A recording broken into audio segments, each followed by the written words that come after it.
we offer you our thanksgiving. We thank you for everyone gathered here today to walk with you.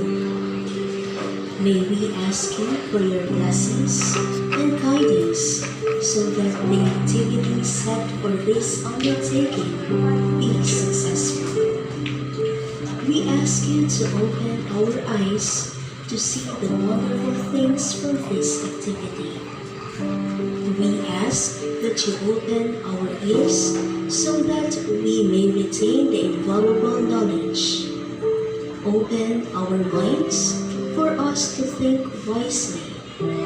Put us with understanding, cooperation, and peace in fulfilling our responsibilities. Open our hearts so that we may receive your everlasting love. And open our spirit so that we may know that you are with us all throughout the day.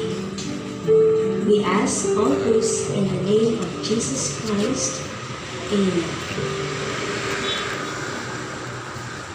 Okay, so na mga karitsil.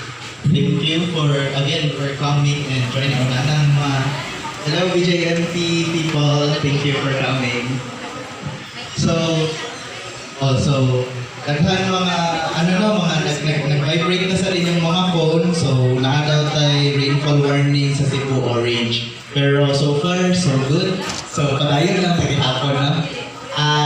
So for this week, nagsugod ta, for this week ang atong gi-celebrate or gi-advocate is the World Hepatitis Day.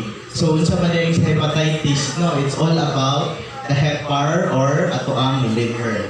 So mao na ang main content sa ato ang lecture this afternoon, and ako ra ang lecture ani. Okay, sa rin sikap na dito ani. Anyhow, okay, so the ABCs of hepatitis.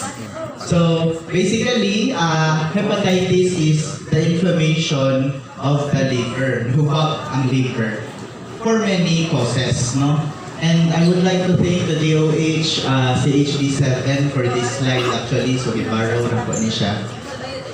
So to start with, since kayo